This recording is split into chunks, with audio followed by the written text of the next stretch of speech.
সরকারের তিনটা ম্যান্ডেট আমি মনে করি। একটা ম্যান্ডেট হলো তাদের যেই স্বৈরাচারের যেন পুনরায় ফিরে আসতে না পারে সেই জন্য কতগুলো সংস্কার করা, আইনি কাঠামো পরিবর্তন করা, প্রাতিষ্ঠানিক সংস্কার করা এবং কাঠামোগত সংস্কার করা, যাতে আবার স্বৈরাচারের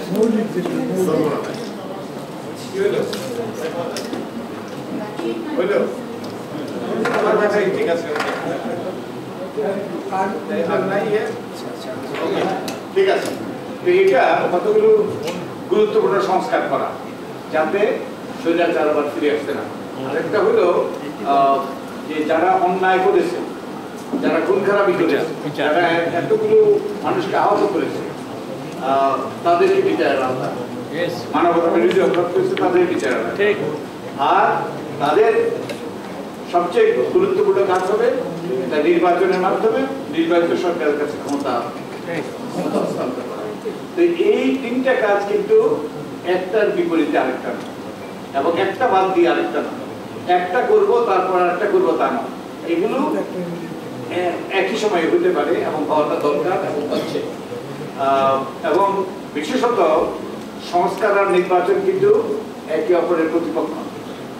আমরা সংস্কার করতে হবে এবং কতগুলো সংস্কার করতে হবে যে আইন কানুন বিধিবিধানের পরিবর্তন যে অধ্যাদেশের মাধ্যমে করা সম্ভব, আর কতগুলো সংস্কার হবে যে হয় অধ্যাদেশের মাধ্যমে সুপ্রিম কোর্টের রেফারেন্স নিয়ে যে রাজনৈতিক দলের সাথে ঐক্যমতের ভিত্তিতে এগুলো করতে হবে, অথবা যে আমাদের পরবর্তী যখন সংসদ নির্বাচিত হবে সেই সংসদে একটা সংবিধান সংশোধন বিল উত্থাপন করে সেটা পাস করতে হবে এবং এটার জন্য হয়তো অপেক্ষা করতে হবে। কিন্তু কতগুলো নির্বাচনের জন্য কতগুলো সংস্কার এখনই করতে হবে।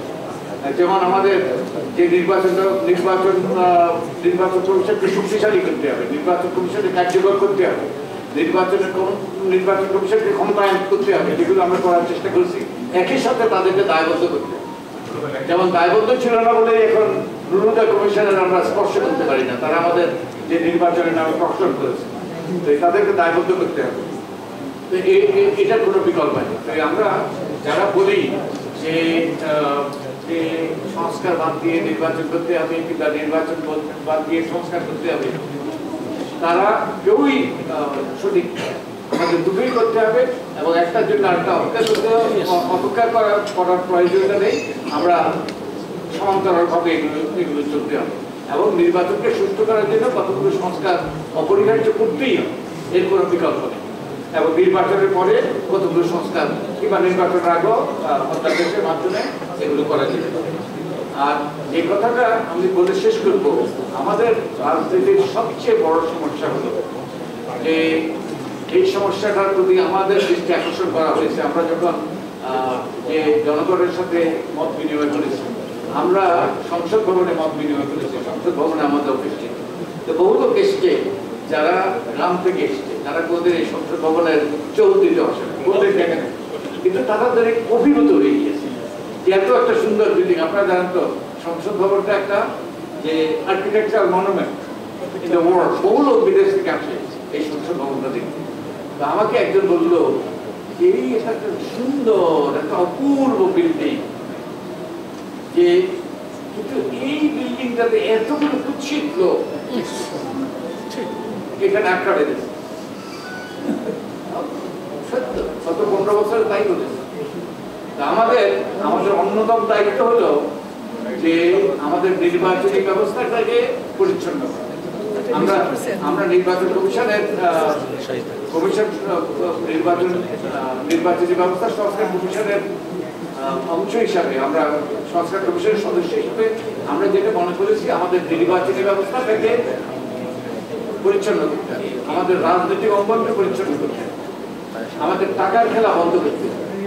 আমাদের নির্বাচন কমিশনের মূল দায়িত্ব হলো নির্বাচন করা, ওদেরই দায়িত্ব, কিন্তু তারা অতীতে তারা সেই দায়িত্ব পালন করতে পারে না। তাই নির্বাচন কমিশনকে স্বাধীন করতে হবে, শুধু স্বাধীন করলে হবে না, তাদেরকে দায়বদ্ধ করতে হবে।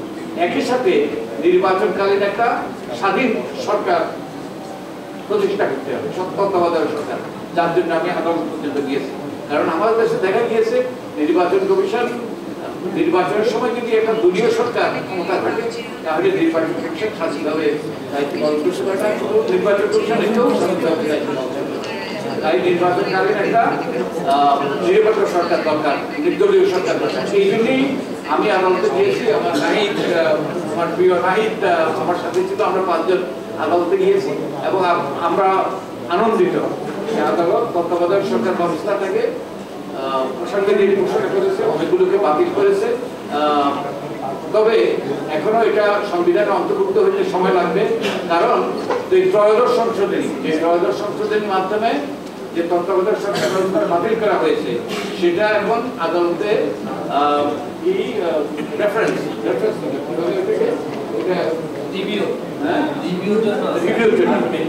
আদালতে রিভিউর জন্য আমরা দরখাস্ত করেছি, আমরা আদালতে শরণাপন্ন করেছি।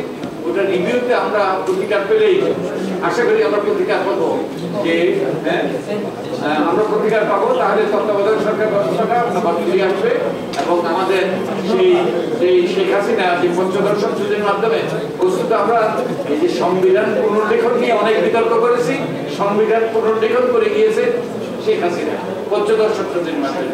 আমাদের এক তৃতীয়াংশের বেশি সংবিধান সংশোধন করেছে এবং এক তৃতীয়াংশের মতো অনুচ্ছেদ এগুলো আর কোনোরকম সংশোধন করা যাবে না সেই রকম বিধান করে গিয়েছে।